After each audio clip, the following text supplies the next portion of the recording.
Alors, je m'appelle Jacques Guigou, je dirige la formation continue de TBS et c'est moi qui vais avoir le plaisir d'animer avec nos quatre intervenants ce webinaire ce soir sur le thème de la décroissance. Je vais de suite vous lancer un petit sondage, voilà, que vous allez pouvoir remplir tout au long du webinaire. Je vous le rappellerai un certain nombre de fois.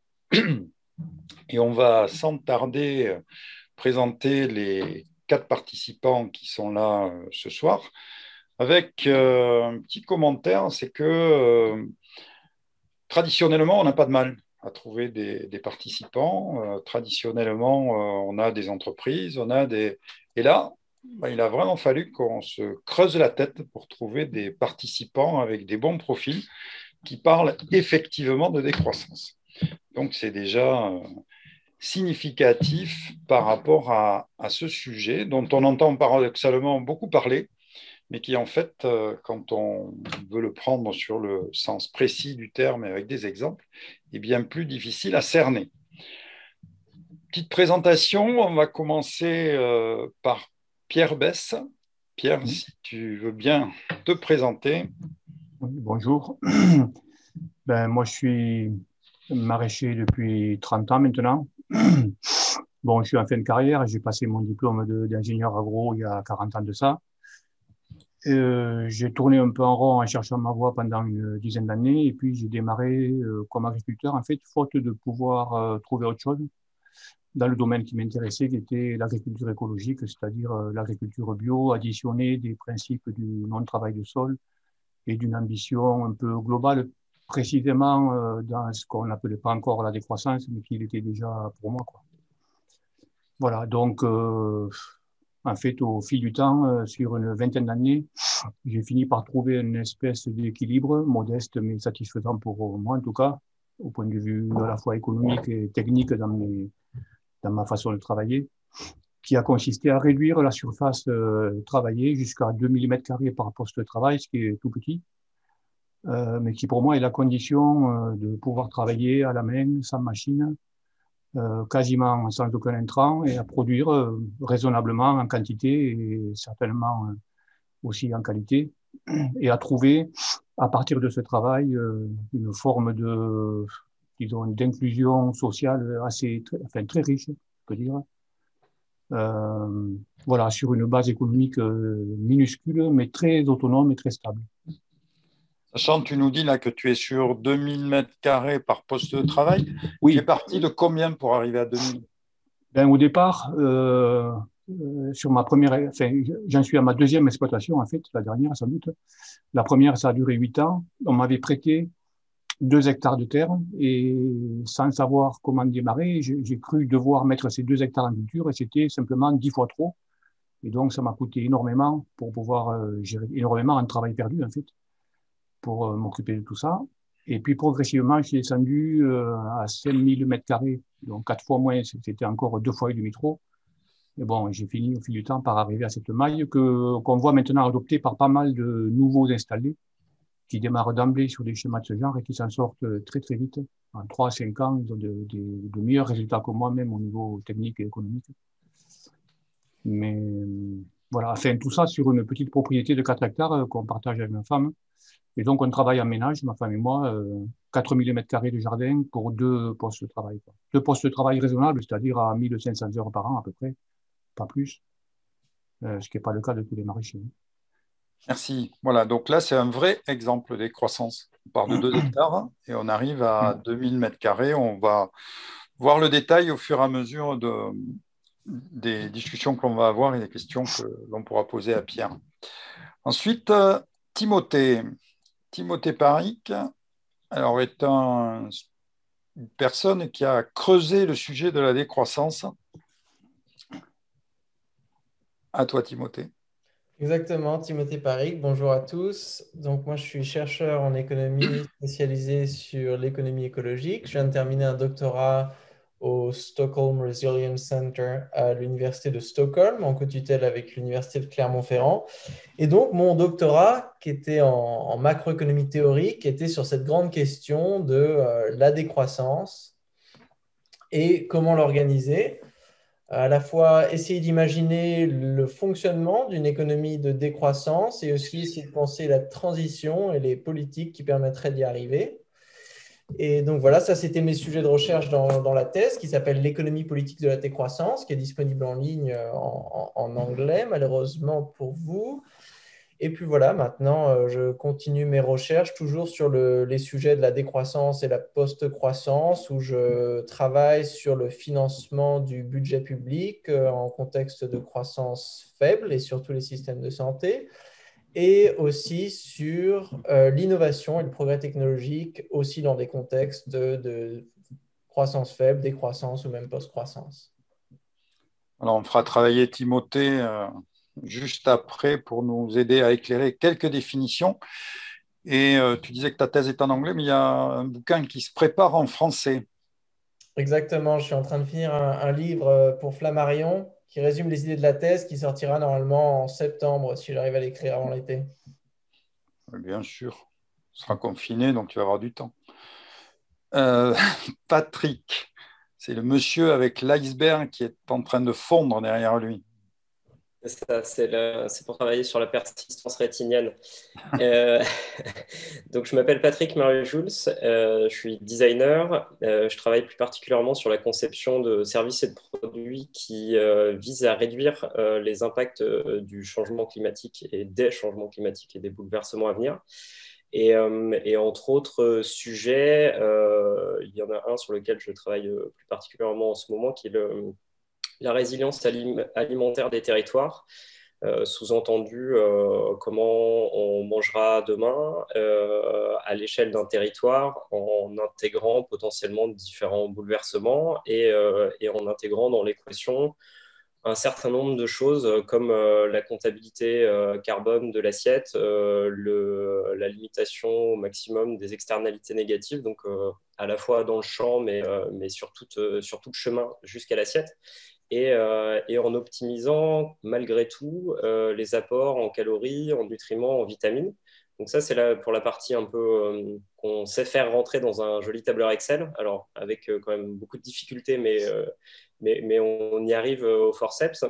Et le sujet qui nous anime aussi autour de ça, c'est quelle expérience on peut imaginer et créer, expérience culinaire, à la fois sur la cuisine en tant que telle et après la consommation, qui garantissent quand même qu'on ne va pas se nourrir uniquement de poudre parce que je n'ai pas spécialement envie de ce futur-là.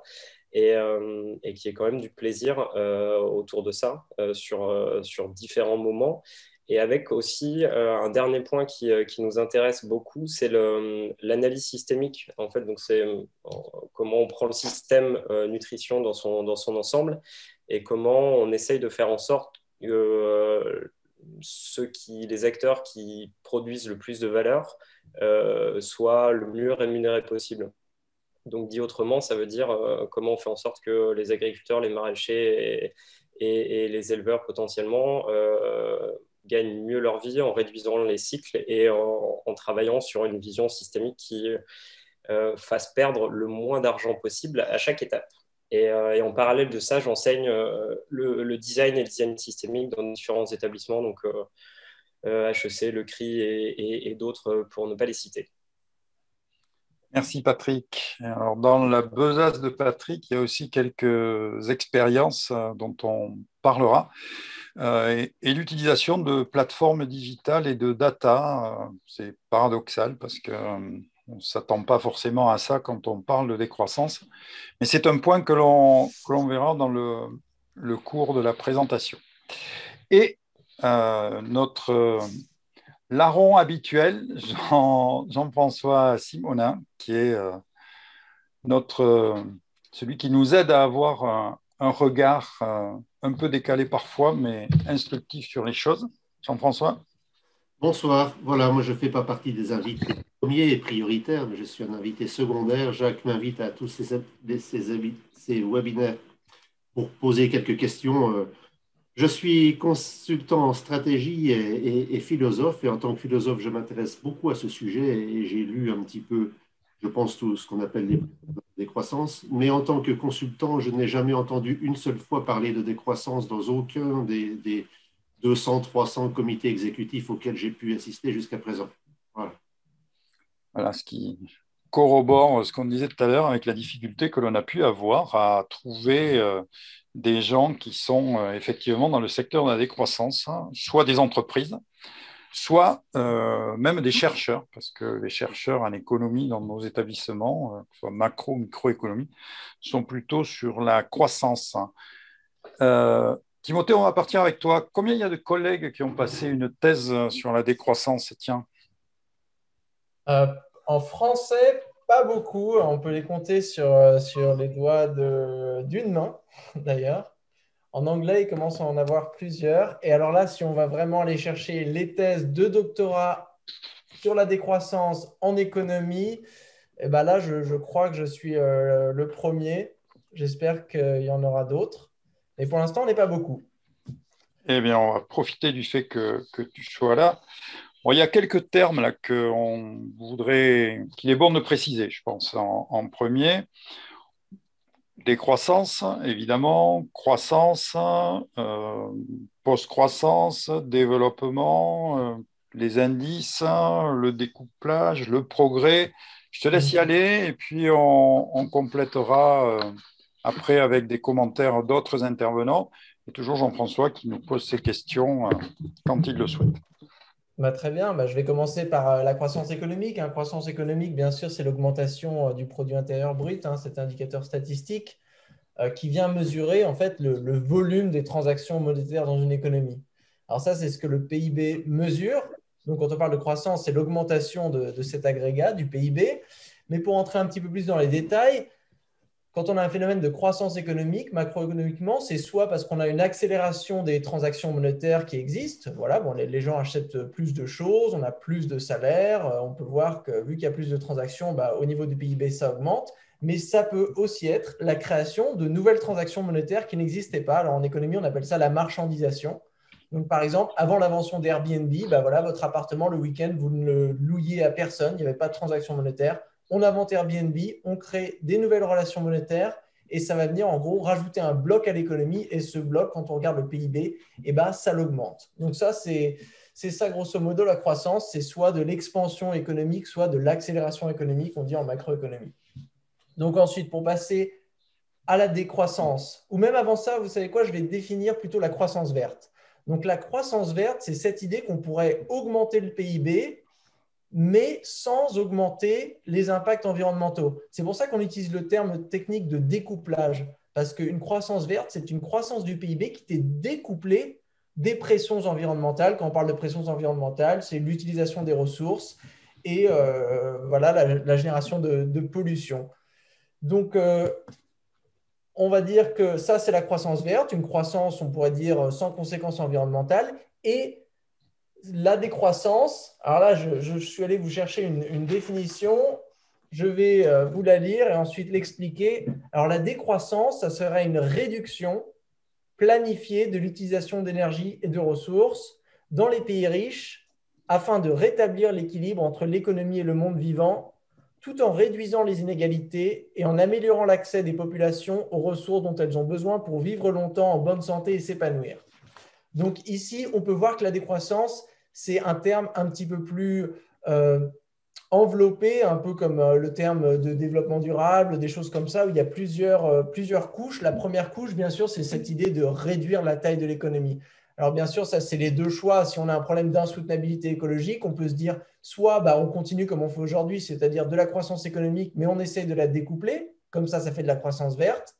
Soit eh ben, on n'arrive pas à faire de la croissance verte et alors eh ben, il faut produire et consommer moins. Ça, c'est la voie un petit peu de la sobriété. Et c'est ça que décrit la décroissance quand on parle de réduction. C'est cette stratégie de réduire de manière sélective certaines productions et certaines consommations pour venir faire décroître les pressions environnementales. Mais bien sûr, une couche qu'on ajoute à ça, ce n'est pas seulement un régime biophysique, mais c'est un régime biophysique qui prend en compte la justice sociale, donc l'objectif de réduction des inégalités, la démocratie le plus participatif possible et aussi l'objectif de bien-être sur le long terme. Donc ça, bon, bah, on va dire c'est des points qui existaient déjà dans le développement durable, hein. Donc quand on entend décroissance, il faut penser soutenabilité plus, on va dire, cette espèce de spécificité qui est de réduire, nous on parle du métabolisme biophysique d'une économie. Donc si on pense à notre métabolisme d'être humain, bah, c'est la même chose pour une économie. Nous, peut-être dans certains pays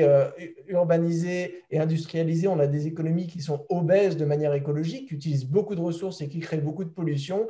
La décroissance, c'est une sorte de régime. Avoir des économies plus petites qui arrivent quand même à satisfaire nos besoins, donc à créer la richesse nécessaire pour avoir une vie en bonne santé, avoir des systèmes de santé qui fonctionnent, des systèmes de retraite qui fonctionnent, de l'emploi, mais sans à moindre coût écologique. Donc ça, c'est une petite définition de la décroissance. Et alors là, la différence avec le terme post-croissance.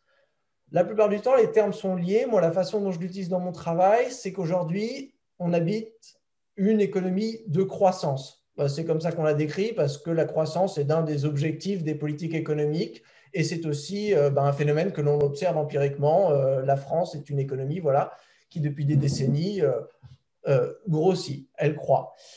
La décroissance, ça serait cette stratégie, ce petit moment où on passe structurellement d'une économie de croissance, comme on a aujourd'hui, à une économie, on dirait, de post-croissance, c'est-à-dire une économie qui serait un petit peu émancipée de l'objectif de la croissance. On parle souvent d'une économie qui pourrait prospérer sans croissance.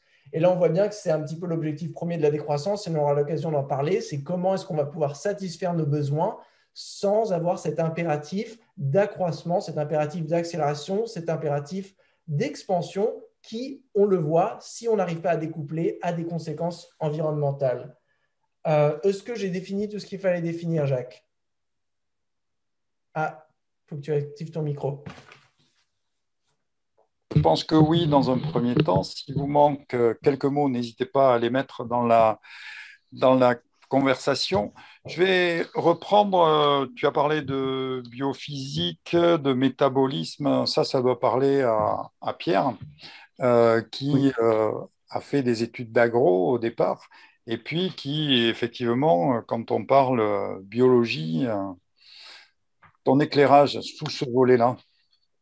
Oui, alors peut-être juste sur les termes de croissance et de développement qui sont liés et qui ont un sens évident en biologie avant même d'en parler en économie.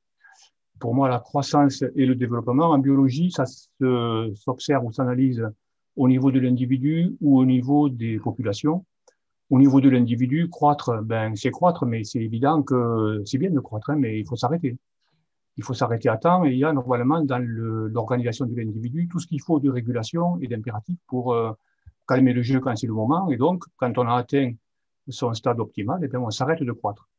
Le développement pour un individu, c'est de franchir des étapes d'épanouissement, en fait, jusqu'à la phase de développement ultime qui est la mort. Donc, là aussi, il y a un terme, il y a une limite et il y a un sens.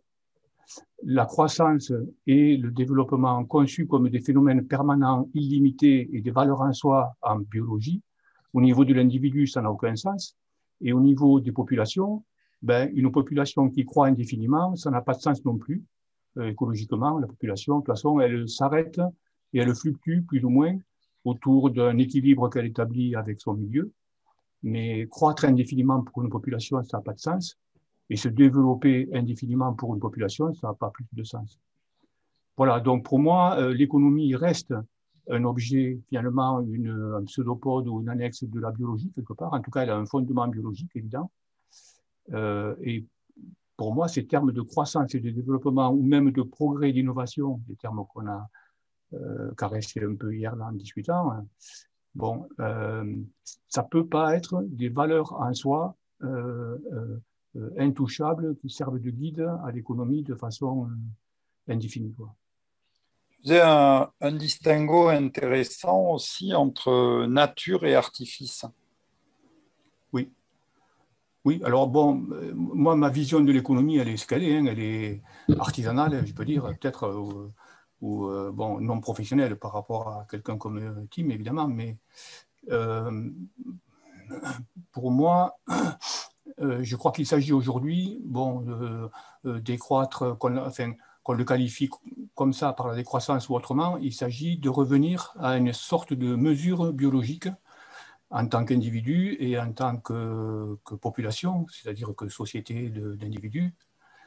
Et notre mesure biologique, on peut l'apprécier de plein de façons, mais pour moi, de toute façon, elle suppose de rentrer dans un cadre énergétique. Ce cadre énergétique, c'est notre consommation alimentaire qui se mesure en calories, mais qu'on peut très bien convertir en tonnes équivalent pétrole ou en kilowattheures. Tout ça, c'est de l'énergie.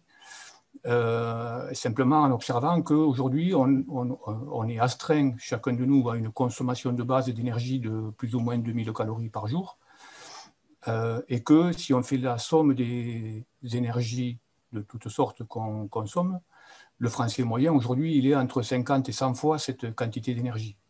Donc même s'il fallait doubler, tripler ou quintupler la réquisition alimentaire en prenant en compte des besoins de chauffage, de cuisson des aliments, d'un peu de métallurgie et ainsi de suite, de toute façon, même si on pouvait se permettre de quintupler cette réquisition, aujourd'hui, on a complètement explosé le cadre et je pense qu'on est astreint à revenir à terme dans une mesure. Et je crois que cette mesure, elle est quand même très sévère, entre guillemets, au point de vue quantitatif. Et moi, je ne vois pas d'économie stable, durable sur le long terme, sans réintégrer cette mesure.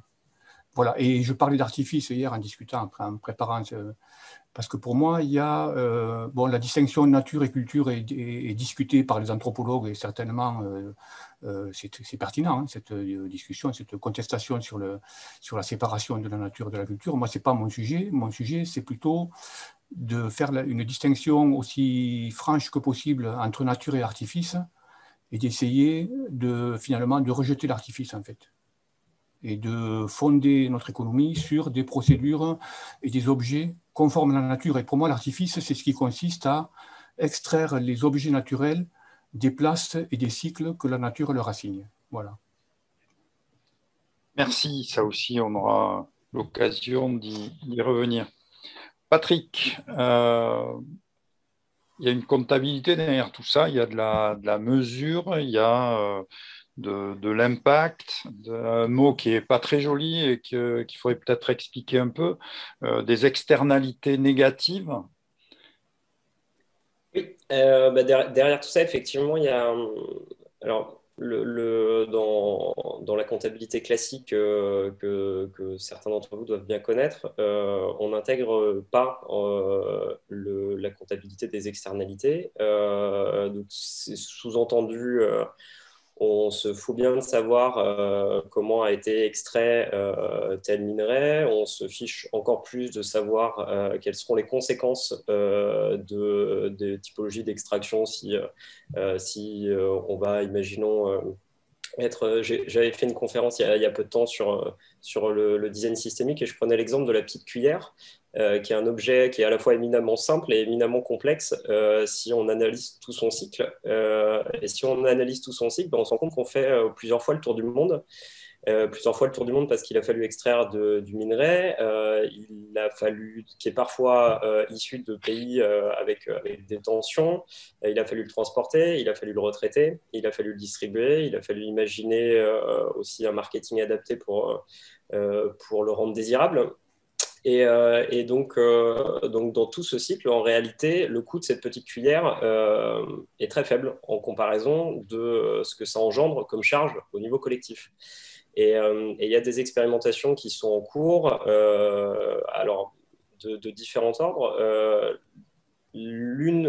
Celle que vous allez certainement voir assez rapidement, c'est les comptabilités carbone, donc avec la surcharge. Donc ça fera l'objet de discussions et ça fait l'objet de discussions à plein de niveaux internationaux. Et en gros, c'est sous-entendu, l'objectif est de dire on va calculer les émissions en reconverties en CO2, mais bon, pour simplifier, et on va le faire payer aux différents maillons de la chaîne. Ça marche plus ou moins bien. Déjà, il faut se mettre d'accord au niveau international sur les externalités, l'étape de conversion. et on en arrive à un coût de la tonne, le coût de CO2 qui est radicalement différent d'un pays à l'autre. On a des facteurs 10 entre certains pays, donc c'est très variable. Mais la finalité est quand même bien d'intégrer petit à petit ces aspects-là dans la conception et dans le prix du produit, dans la fixation du prix du produit. Donc déjà là, on commence à... C'est des choses qui sont en train d'être réfléchies, mais qui n'existent pas du tout, hein, je vous rassure, ou pas. Mais il y a cette réflexion-là. Après, il y a d'autres réflexions qui sont aussi en cours et qu'il faudrait avoir. C'est l'intégration du travail dit non productif et en gros la revalorisation de ce travail dit non productif. Et qui va poser un certain nombre de questions. Et du coup, ça, ce serait intéressant d'anticiper en fait comment on peut l'intégrer dans une comptabilité générale. Et le dernier point qui me semble important, c'est aussi la mesure des externalités globales. Et alors là, c'est trop compliqué à calculer pour que ça puisse être viable. Mais alors, si je vous prends un exemple, l'implantation d'une grande surface dans une zone géographique donnée va générer une artificialisation des sols. Alors, grande surface, plus son parking, plus tout ce qui va être associé, évidemment. Ça va générer une artificialisation des sols. Si ça, potentiellement, ça limite la captation d'eau et que quelques années plus tard, avec d'autres formats d'urbanisation débordants, on en arrive à des problèmes qui ont un impact et un coût pour la société, qui paye. Et donc cette question de qui paye, elle va être importante parce que potentiellement, demain, il y a des pays qui vont payer beaucoup plus que d'autres, et ce n'est pas forcément ceux qui ont bénéficié des produits et des services qui vont être consommés.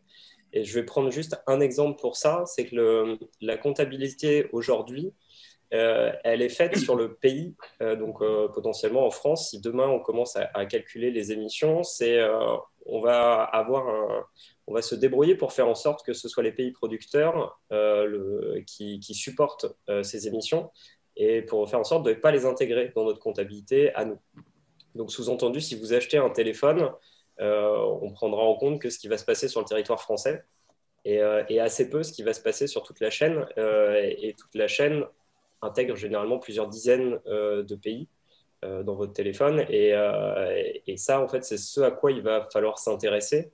Et là, malheureusement, on aura besoin alors soit d'une intelligence artificielle extrêmement puissante, soit d'empirisme, parce qu'on ne sait pas prédire le futur et les conséquences des externalités qu'on va devoir payer ou que nos enfants devront payer.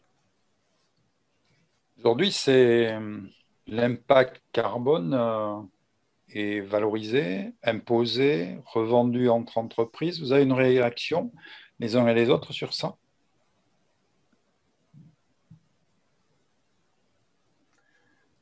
Timothée, Patrick, Jean-François?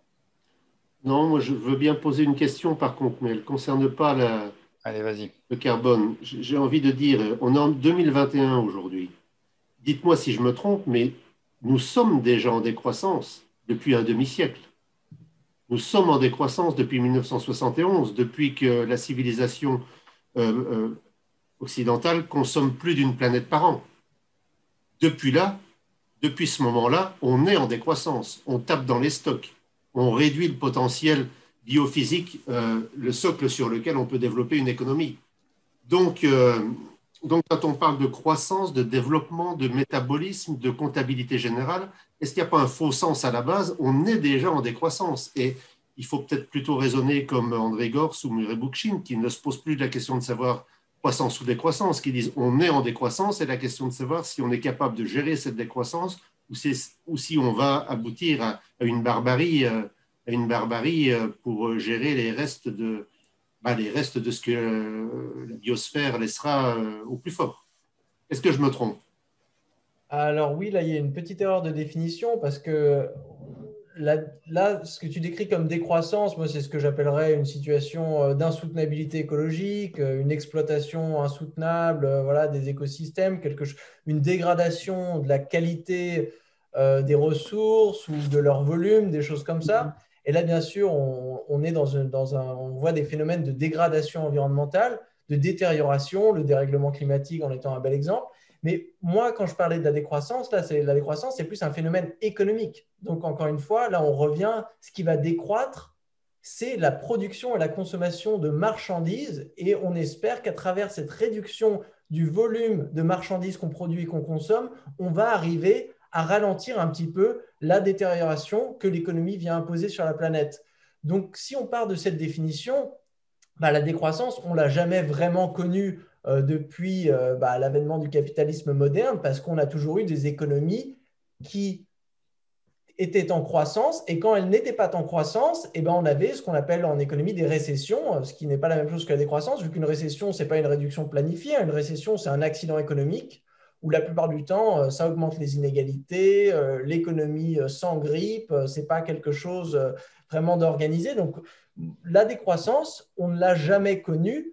Et si justement on l'avait connue plus tôt, dans les années 70, où on avait réalisé à ce moment-là qu'il y avait peut-être une petite dysynchronisation entre le fonctionnement de l'économie et le fonctionnement de l'écologie, si on avait réencastré l'économie dans l'écologie à ce moment-là, en adaptant un petit peu le volume de production et de consommation à ce que l'environnement peut prendre d'une certaine manière, peut-être qu'on n'aurait pas eu des décennies de dégradation qu'on observe aujourd'hui.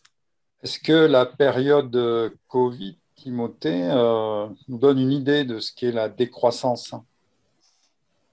Alors, ça nous donne une idée des défis structurels. Par exemple, moi, l'une de mes questions, aujourd'hui, le budget public en France, c'est 90% des taxes sur les activités économiques. Donc, vous pensez bien que si on va venir moins de transactions, ça veut dire moins de revenus dans les budgets publics, ça veut dire moins d'investissement dans les énergies renouvelables, ça veut dire des difficultés, moins d'investissement dans la santé, dans la recherche. Donc là, on voit bien qu'il y a un petit paradoxe. Donc ça veut dire quoi?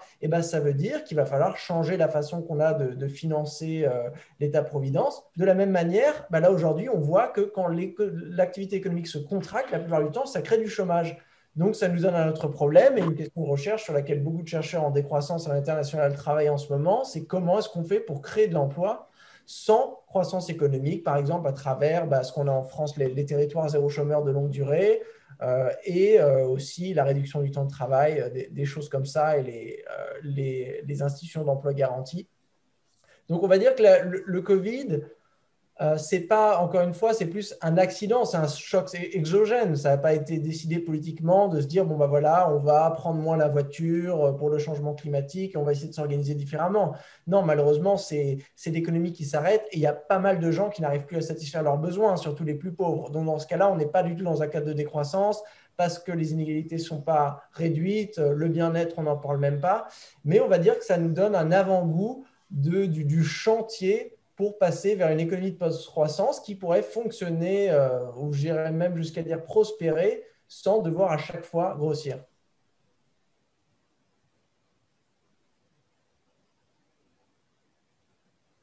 Ton micro est coupé, Jacques. Pardon. Puisque tu as la parole, je te propose que tu la gardes pour passer maintenant au volet justement entreprise, sur lequel on s'achemine. La décroissance dans une organisation d'entreprise, ça semble difficilement imaginable, même si Pierre, tout à l'heure, nous a donné un exemple qui montre que c'est jouable. Tu as fait une recherche sur d'identification des articles produits et tu as trouvé un certain nombre d'articles sur la décroissance, les entreprises. Tu peux nous en dire un mot ? Juste un mot, c'est une question de recherche neuve là, qui commence à être explorée depuis 2013. C'est la question comment organiser l'entreprise dans une économie de post-croissance et comment organiser les entreprises d'aujourd'hui pour justement effectuer cette transition. On pourrait parler de transition écologique, c'est un peu un synonyme quand on parle de transition de décroissance. Donc pour l'instant, il y a 23 articles sur le sujet, académiques en anglais, donc vous pouvez voir qu'il n'y a pas grand-chose.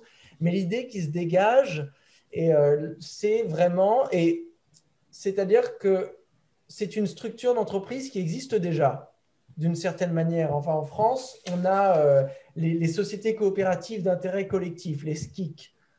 qui sont un petit peu l'évolution des sociétés coopératives participatives, les SCOP. Alors, je ne sais pas si vous connaissez un petit peu ces statuts d'entreprise qu'on voit beaucoup dans l'économie sociale et solidaire. Il n'y en a pas beaucoup en France, des SCIC, si je me souviens bien, il y en a presque 1000. Donc, sur 4 millions d'entreprises, ce n'est pas beaucoup. Mais voilà, la plupart du temps, c'est des petites coopératives. Et ce qui les différencie d'une entreprise classique, c'est qu'en fait, elles sont centrées autour d'une mission sociale et ou écologique et que leur capacité à dégager un profit est limitée. Et là, on touche à un point particulier, c'est que bien sûr, quand on parle de croissance et de décroissance, une économie de croissance, ce n'est pas juste une économie qui va faire croître le PIB, parce que dans une entreprise, on s'en fiche du PIB. Les entreprises, elles veulent faire croître la valeur de leurs actions, elles veulent faire croître leurs profits, de la même manière que nous, les individus, on veut faire croître nos salaires, nos revenus, des choses comme ça. Donc, on va dire qu'il y a des impératifs à la croissance à différents niveaux. Le PIB pour le gouvernement, les profits pour les entreprises, les revenus pour les individus.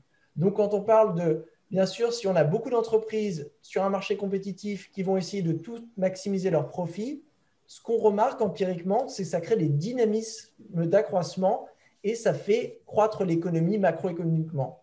Donc, en gros, dans une économie post-croissante, on pourrait aussi l'appeler une économie stationnaire, où on voudrait qu'il y ait un volume de transactions qui reste à peu près stable.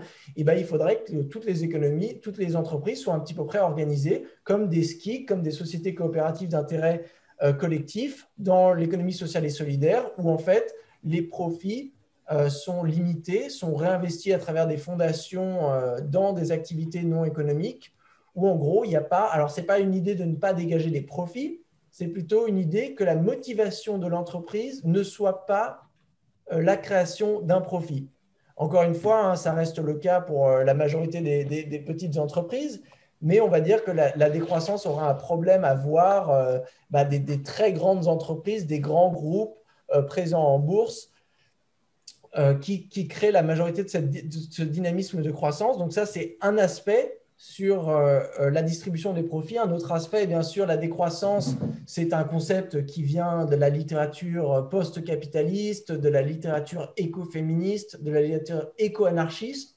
Donc, vu que c'est une réduction, je vous l'avais dit au début, qui doit être démocratique au niveau de l'entreprise, c'est pour ça que les décroissants parlent beaucoup des coopératives, parce que c'est un modèle d'entreprise qui permettrait d'avoir une gestion, presque une autogestion de l'activité productive.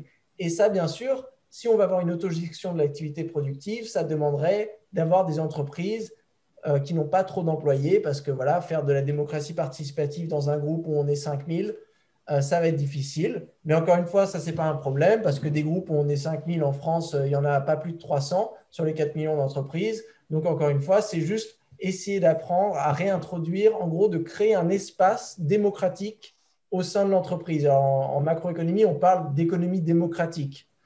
Et ça, c'est un petit peu l'idéal de la décroissance. Et sur le dernier point, je vous avais parlé de démocratie, je voulais parler de régime biophysique, l'aspect des inégalités.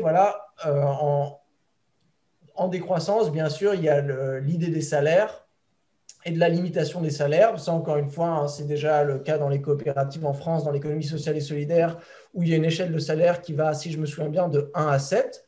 Donc, du salaire minimum à un salaire maximum qui est placé à 7 fois le salaire minimum. Donc, moi, quand je fais de la macroéconomie post-croissante, les entreprises que j'imagine dans mes modèles, c'est des entreprises un peu comme ça, des SCIC de petite taille, en mode d'autogestion, avec des limitations sur la redistribution privée des profits et avec des échelles de salaire qui montent de 1 à 7, de 1 à 10 ou de 1 à 15. Si, juste un petit exemple, tu parlais de redistribution des bénéfices. TBS a un statut très particulier, qui est en gros une SA, qui n'a pas le droit de redistribuer plus de 2% ou 3% de ses bénéfices et qui doit réinvestir dans ce qui est sa fonction sociale, c'est-à-dire l'enseignement, la formation, la recherche, etc. Donc on voit effectivement dans les statuts des entreprises des choses qui s'intéressent à cet aspect redistribution. Tu as parlé aussi d'interaction entre entreprises. Je crois que Pierre, tu peux peut-être illustrer parce que vous faites à plusieurs maraîchers cet aspect interaction. Oui, à plusieurs paysans. moi, je trouve intéressant la façon dont Tim parle de l'économie. En même temps, il utilise des concepts qui nous sont un peu étrangers comme paysans, celui de bénéfice ou de profit ou de salaire, par exemple. Nous, nos entreprises sont conditionnées par un rapport à la nature, dans la mesure où elles se sont débarrassées, ou elles ont essayé en partie de se débarrasser des énergies artificielles et de la technologie, en gros. Et on ne travaille pas pour un bénéfice qui consiste à acheter pas trop cher et à revendre plus cher, ni pour un profit qui consiste à placer du capital et à espérer qu'il rapporte. On travaille pour produire les 12 tonnes de légumes dont on a besoin pour les vendre à nos voisins, pour faire le revenu qui nous assure un statut social basique, normal. Et ça ne nous tracasse pas que ça dure indéfiniment. On n'a pas d'espoir d'augmenter autrement que marginalement ce chiffre. Après, collectivement, il y a deux niveaux. Il y a un niveau, effectivement, professionnel ou entre paysans, ceux qui partagent un peu notre façon de voir le métier. En fait, on est quelque part en croissance collectivement, c'est-à-dire que bon, il y a plein de jeunes, c'est-à-dire plus jeunes que moi, quoi, qui choisissent ce métier après des débuts de carrière dans d'autres domaines, qui s'installent et qui, bon, il n'y a pas que des réussites, mais il y en a plein. Et donc, ça, comment dire, il y a un secteur de marché où si on se débarrasse le mieux possible de la finance et de l'industrie, en fait, en reprenant le contact avec la nature d'un côté, le contact avec le consommateur voisin de l'autre, en fait, on a une marge d'expansion, on peut dire, et de croissance quelque part. Croissance du nombre de ces toutes petites unités qui ne sont pas des entreprises classiques, qui, encore une fois, qui sont des unités de production paysanne. Et puis ensuite, il y a un autre aspect, c'est le travail associatif dans notre cas, parce que bon, ce que j'ai évoqué hier quand on préparait cette réunion, c'est en fait un groupement d'achat solidaire, on peut l'appeler comme ça, qui s'est constitué spontanément autour de notre AMAP à nous, puisque nous, notre production, ma femme et moi, notre production de légumes, on la vend en AMAP, c'est-à-dire à des ménages qui sont abonnés pour la saison et qui viennent chercher toutes les semaines leur pain de légumes à la ferme, chez nous. Et au fil du temps, comme ça fait 15 ans que ça dure, on a invité au bout de quelques temps, 1, puis 2, puis 3, puis maintenant une trentaine de collègues à livrer leur production. Mais alors, c'est un paysan boulanger, un producteur d'œufs, des producteurs de fromage, une productrice de vin, des tisanes et cosmétiques, des poissons, des viandes, etc.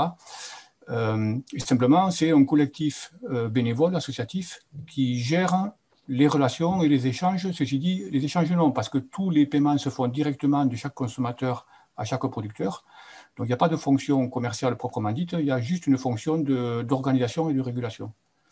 Bon, donc voilà, c'est aussi quelque part une pseudo-entreprise qui n'a pas de budget, qui n'a pas de perspective de croissance en soi. Une fois qu'on est à 150 ménages adhérents, là, on est déjà largement à la jauge de matériel de ce qu'on peut accueillir comme personne au moment des distributions. Donc, c'est plutôt après de faire école et d'essaimer, quoi. Voilà, je ne sais pas si ça éclaire la question. Ça éclaire et ça prépare ce qu'on va demander à Patrick, parce que tu vois, si on devait prendre des mots qu'on utilise dans nos écoles de commerce, on dirait que tu fais de l'intermédiation et que tu as créé une plateforme d'intermédiation. Donc derrière ça, on les connaît avec des Facebook, on les connaît avec un certain nombre de plateformes, on les connaît avec des data. Et je crois que Patrick, tu as des précisions et quelques exemples autour de ça. Oui, alors sur je vais répondre partiellement à une des questions qui vient d'être posée sur les freins. Je pense que l'un des freins importants, c'est le frein culturel et l'acceptation qui est associée. Déjà simplement sur la terminologie de décroissance, c'est pas neutre. Et effectivement, sur le partage de données, si on imagine un nouveau système d'entreprise, donc des entreprises de taille plus petite avec des échelles de salaire qui seront plus petites, avec des formes potentiellement différentes aussi. On va pouvoir imaginer, alors sur le modèle de certaines choses qui existent déjà, hein, vous connaissez certainement les Creative Commons, et donc c'est un nouveau mode de copywriting. Donc c'est en gros ce qui était d'ordinaire considéré comme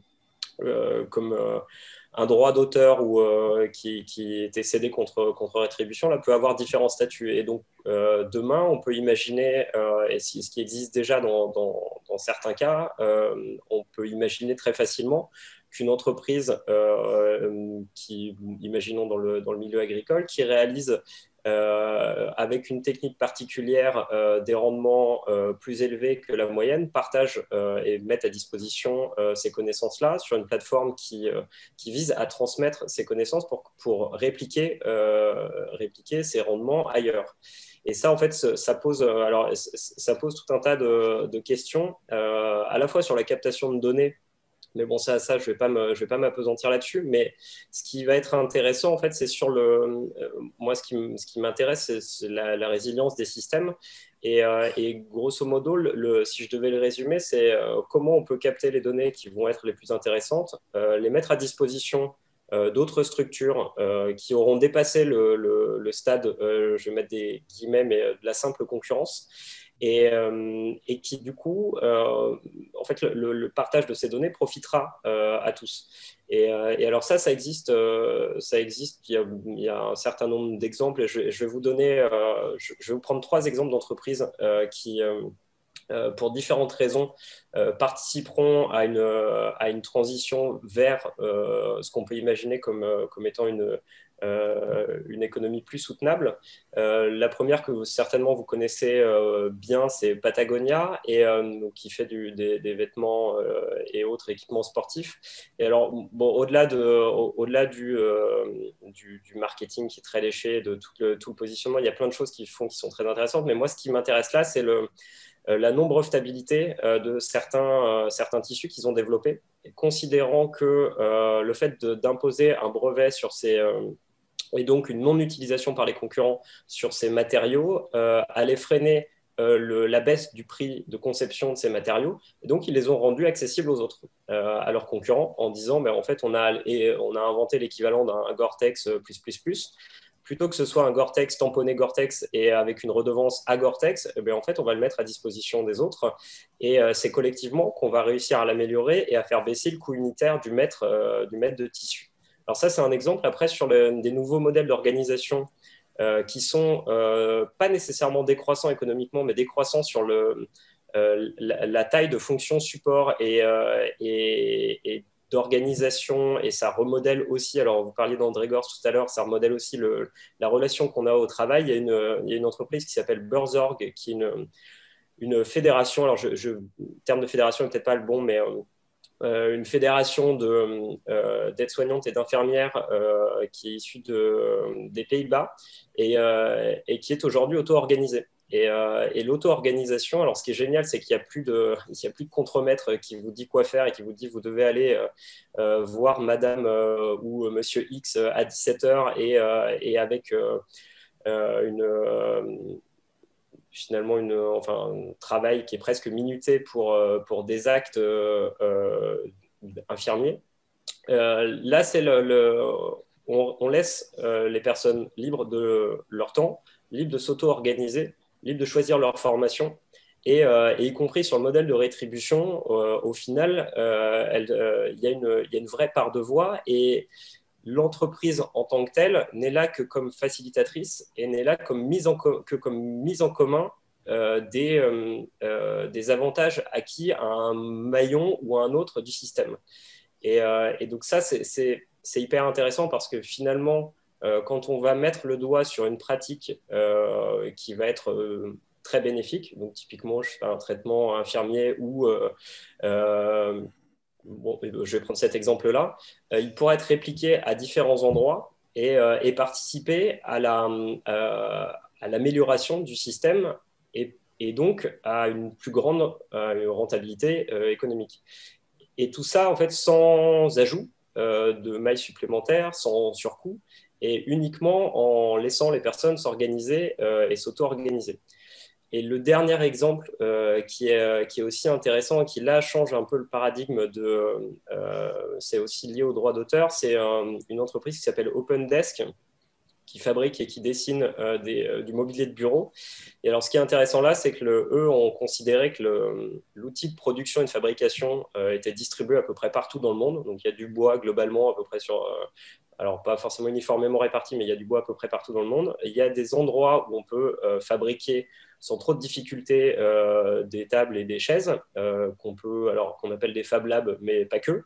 Et alors, leur boulot, ça a été de faire des plans et de mapper sur une carte l'intégralité des endroits où vous pouviez faire fabriquer ce mobilier. Et ce qui est super intéressant, c'est que globalement, ça se développe, ça participe à une économie globale qui est, je dirais, qui va dans le bon sens, donc une meilleure rétribution des différents acteurs de la chaîne de production. Et alors, ça implique des plus petites structures. OpenDesk ne deviendra jamais Ikea, mais en revanche, ça garantit une meilleure autonomie, une bien meilleure résilience, parce que s'il y a un maillon qui pète, il y a des millions d'autres maillons un peu partout que vous pouvez retrouver. Et surtout, en fait, ça pose la question du partage de données, de la plateforme et de la mise en commun. Et c'est pour moi un des vrais sujets, en fait, ça va être cette culture des communs et de la mise en commun qui viendra dépasser les archétypes et les dogmes qui sont liés à ce qu'on croit savoir de l'économie, qui n'est qu'une invention humaine. On reboucle avec ce qu'on s'est dit précédemment, c'est-à-dire sur les fameux indicateurs de mesure de ces commandes. Toi, tu parles de résilience, hein, ce n'est pas un indicateur habituel que l'on avait. Aujourd'hui, on y est plus sensible du fait de la pandémie. On se dit qu'effectivement, c'est peut-être des éléments qu'il va falloir arriver à prendre en compte. J'ai mis un petit lien dans la discussion sur le prix Nobel d'économie qui s'est intéressé en 2009, qui a été attribué en 2009 à une personne qui s'est intéressée justement au bien commun. Vous voyez que ce n'est pas récent, hein, on ne le découvre pas maintenant, ces modèles-là. Et il y a quelques chercheurs sur la planète qui s'y intéressent vraiment. On arrive déjà presque au bout. Il y a un volet qu'on n'a pas voulu traiter comme étant un point essentiel parce qu'on est dans un contexte entreprise, mais qu'on ne peut pas éluder quand même, c'est l'individu, la décroissance pour les individus, le rôle pour les individus. Je vous rappelle le sondage, si vous pouvez le remplir, on le débriefera à la fin. Et vous avez vu qu'il y a un certain nombre de commentaires dans les questions qui sont passées. On va essayer d'y répondre justement en traitant cet aspect individu. Chloé qui nous dit qui impulse, où sont les freins. Michel qui nous dit les écarts entre les idées et les comportements. C'est bien joli de parler de décroissance, mais il y a des SUV partout. Donc comment on fait? Voilà, je pense que là, il y a quelques petits éléments que l'on peut partager.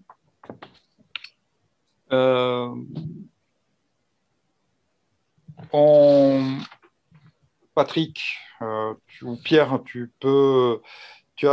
sur les individus, tu as beaucoup parlé de gratification personnelle, de gratification sociale, de position sociale. On a évoqué tout à l'heure les territoires zéro chômeur, un certain nombre de choses qui tournent autour de ça. Dans ces indicateurs qu'on ne prend pas en compte et qu'il faudra peut-être prendre en compte, est-ce que tu peux nous reparler un bout de cette gratification personnelle?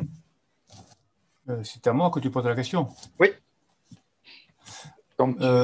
Oui. Moi, je pense que bon, ce qui nous tient dans cette logique de croissance, c'est quand même beaucoup la revendication par chacun d'un statut social. Je crois que c'est ça qui, enfin, il me semble. Et je crois que quand on a de sources de gratification que dans la société, c'est peut-être un peu fatal. Je pense que pour les paysans, il y a une autre source qui est le rapport à la nature, en fait. Pour moi, la nature, c'est de la terre, c'est de l'eau, c'est de la lumière, c'est des êtres vivants de toutes sortes, des plantes et des animaux qui... Bon, et là, il y a une relation un peu mystérieuse, mais très puissante, potentiellement, qui en soi... qui peut apporter, qui est une voie d'épanouissement et d'accomplissement déjà en soi. Bon, et puis après, sur la base d'une activité de production comme la mienne et celle de mes collègues petits paysans, bon, on peut, si on s'affranchit du système industriel, on peut bâtir des systèmes de relations sociales très gratifiants, même s'ils ne sont pas très rémunérateurs. Voilà. Et je pense qu'à partir de là, on a vite beaucoup moins de besoins de reconnaissance sociale à travers le matériel, si tu veux. Je sais pas. J'ai envie de demander à Pierre, est-ce qu'il peut continuer et essayer d'extrapoler son expérience de paysan, extrapoler comme il peut, au monde de l'industrie? Est-ce qu'on peut imaginer toute une civilisation qui fonctionnerait sans la notion de développement? Ah ben, moi, je crois qu'on doit imaginer ça. On doit imaginer ça et travailler à le mettre en place maintenant. Je crois que ce qui nous est promis, c'est vraiment, je ne dirais pas le bonheur universel et définitif, et machin, mais quelque chose de potentiellement très intéressant. Bon, alors c'est pas, je ne dis pas tous paysans, mais je dis que l'économie repose sur cette base-là, parce que c'est la seule base naturelle. C'est la production paysanne, la forêt, la terre, la forêt et l'eau, la mer. C'est ça qui produit des biens indéfiniment renouvelables et des biens essentiels. C'est-à-dire se nourrir, s'habiller, se loger et trouver l'énergie de base dont on a besoin. Bon. Moi, là, franchement, je ne me sens pas qualifié pour expliquer ou détailler ou prôner la décroissance chez Airbus. Hein. Voilà. Par contre, des échappés d'Airbus qui passent en stage chez moi, cela, là, précisément, là, on partage les tuyaux. Là, tout à l'heure, Patrick parlait justement de données d'échange de communs. Alors, pour nous, les communs, c'est simple, hein, c'est les facteurs de production, en fait, qui, à mes yeux et aux yeux de mes collègues, devraient rester définitivement des communs, qui sont la terre, l'eau, les semences, le savoir-faire. Et tout ça, nous, tant qu'on est dans une phase, comme je disais tout à l'heure, d'expansion, entre guillemets, c'est-à-dire qu'on n'est pas contraint par un défaut de demande, nos produits s'échangent, enfin, se vendent très facilement, eh bien, entre collègues, au contraire, on trouve énormément de plaisir à partager ce qu'on fait de mieux. Et donc, ça va tout seul. On n'a même pas besoin comment dire, de statut particulier sur la création intellectuelle ou je ne sais pas quoi. Spontanément, on montre et on échange. On est fier même de revendiquer ce qu'on a fait et de le partager. Et dans le prolongement de ce que dit Pierre, j'ai envie de demander à Patrick, là c'est mon expérience de consultant et d'économiste un peu. Tu as parlé d'indicateurs, Patrick. Moi, j'ai beaucoup d'espoir dans la notion d'indicateurs des limites planétaires. Les concepts de limites planétaires tels qu'ils viennent d'être déployés par plusieurs personnes, dont Dominique Bourg, par exemple, me semblent être un socle éventuellement solide pour élaborer de nouveaux indicateurs. Qu'est-ce que tu en penses? Oui, alors le problème, c'est qu'une bonne partie de ces limites ont déjà été franchies. Euh, donc il y a, enfin, là il y a beaucoup de travaux qui existent là-dessus sur les limites planétaires. Donc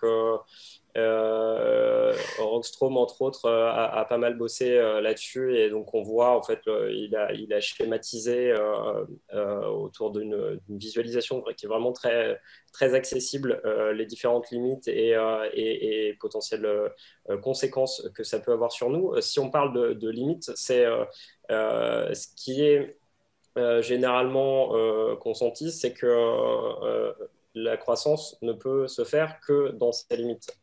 Et c'est ce qu'aujourd'hui, depuis bien longtemps, on a dépassé. Et la question en fait qui moi que j'associe à ça, c'est qu'est-ce qu'on se fixe comme seuil à ne pas dépasser. Et là, en fait, c'est là où ça devient un débat qui est beaucoup plus complexe parce que typiquement, sur la limite de l'extraction du chrome ou du cuivre ou du tungstène, et je ne parle pas des terres rares et de métaux qui sont beaucoup moins disponibles que cela, qu'est-ce qu'on se fixe comme limite? les limites planétaires aujourd'hui, on sait qu'on consomme bon an, mal an 2 fois, enfin, la capacité de la Terre à se régénérer chaque année. Donc les limites, elles sont très allègrement franchies chaque année. Maintenant, je pense que c'est assez intéressant. Enfin, il y a différents systèmes qui sont intéressants. On voit qu'au niveau international, tous les indicateurs sont, enfin, une très grande majorité des indicateurs sont au rouge, sont dans le rouge sur les différentes limites, donc sur l'eau, sur la consommation de métaux, sur les émissions de gaz à effet de serre diverses et variées. Donc ça ne marche pas bien au niveau international. Au niveau de l'individu, en fait, il y a énormément de choses à faire. Mais moi, je ne suis pas pas uniquement pour focaliser le problème sur l'individu, même si je pense que la prise de conscience, elle est très largement insuffisante. Et aujourd'hui, typiquement, faire des exercices comme, on en a brièvement parlé hier, mais faire des exercices comme la fresque du climat et les exercices de projection à titre personnel sur ce que pourrait être, donc c'est la fresque du climat, grosso modo, c'est la visualisation des origines des problèmes climatiques. Et typiquement, associé à ça, si vous faites l'exercice vous-même de votre propre bilan carbone et de ce à quoi il faudrait aboutir pour que ce soit soutenable, vous allez vite vous rendre compte que c'est extrêmement compliqué. Et donc, c'est facteur 5 à 6. Donc, ça veut dire diviser, grosso modo, pour un Français à peu près normalement constitué, diviser par 5 ou 6 ses émissions.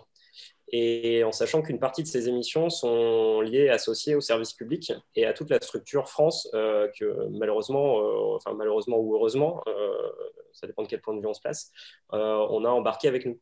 Et donc, ces limites, pour moi, il y a il y a plusieurs choses. Il faut impérativement qu'elles soient enseignées dès le plus jeune âge, comprises, transmises et avec des indicateurs de risque. Et là, il y a différents travaux qui existent là-dessus. Je vous mettrai les liens tout à l'heure. Et pour les entreprises, c'est sensiblement la même chose.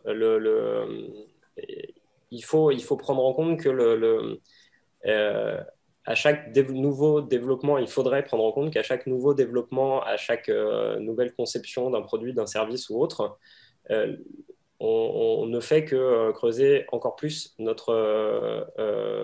finalement notre tombe commune et ça, en fait, s'il n'y a pas de visualisation, s'il n'y a pas de comptabilité réelle de ces différents éléments, malheureusement, je pense que c'est beaucoup trop abstrait, beaucoup trop lointain pour qu'un humain normalement constitué réussisse à se projeter dans un risque à 30 ans.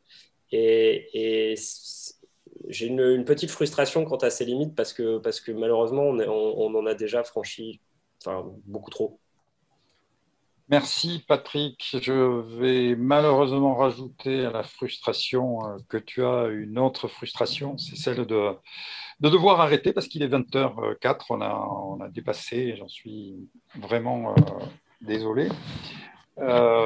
C'était super intéressant. On va débriefer le sondage puisque c'était notre fil rouge depuis le début. Alors, sur ce sondage, la première question, c'était pour vous, la décroissance, c'est une utopie qui ne verra pas le jour. Vous êtes 13%, ces personnes qui ont dit ça.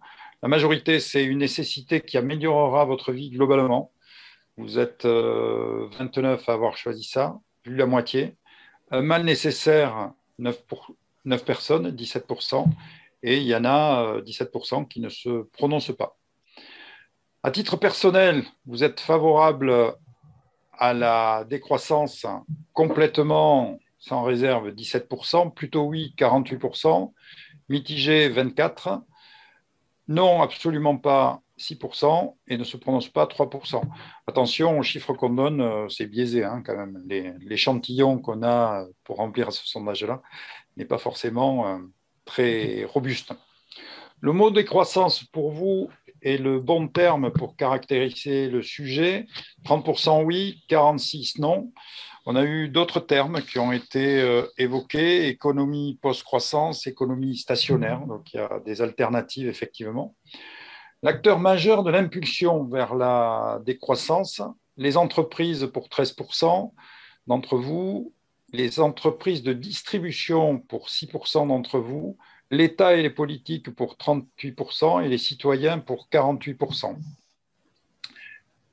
Pour ce qui concerne votre consommation personnelle familiale, vous faites tout votre possible pour en limiter l'impact, 26%. Vous avez changé certaines pratiques, 69%. Vous n'avez pas spécialement modifié vos pratiques, 6%. Vous voyez qu'il y a de l'espoir derrière ça, puisqu'il y a déjà près de 70% de personnes qui ont changé ces pratiques-là. Les citoyens sont mobilisés sur la décroissance, assez 17%, trop 0%, et pas du tout 83%. Et enfin, une question un peu vache, quand la 5G sera proposée au même tarif que votre forfait actuel, est-ce que vous basculerez 22% de oui? Est-ce que vous resterez sur votre forfait actuel 46% et 31% ne se prononce pas? Voilà, c'est des éléments, même si encore une fois, ce n'est pas un sondage scientifique au sens robuste du terme, c'est un sondage qui est intéressant. Je vais citer une phrase de Régis Debray qui était un peu titillé par des journalistes sur le mode de ce qu'on a vu dans certaines questions, mais c'est complètement utopique, ça ne peut pas marcher, etc. En fait, il a dit, entre l'utopie et la révolution, vous préférez quoi? Effectivement, est-ce qu'on a le choix? Et si jamais on ne s'en préoccupe pas de façon correcte, comment on peut finir toute cette histoire-là? On a levé un certain nombre d'éléments sur lesquels on reviendra, entre autres dans le prochain webinaire, qui est sur le thème de dénicher les talents. Et on y introduira dedans les interrogations sur est-ce que tout ce qu'on a dit sur le partage du travail, qui tourne aussi autour de cette idée de décroissance. Voilà, merci à tous. Il est 20h08, on a dépassé, c'est pas bien, j'en suis désolé. En tous les cas, c'était un vrai plaisir de préparer avec vous quatre. Et puis, ça a été un vrai plaisir d'écouter ce qui s'est dit. J'ai trouvé ça vraiment, à titre personnel, très intéressant. J'espère que c'est pareil pour vous. On se retrouve le premier mercredi de mars, le 3, pour parler de dénichage de talents. Grand merci, très bonne soirée. Merci beaucoup.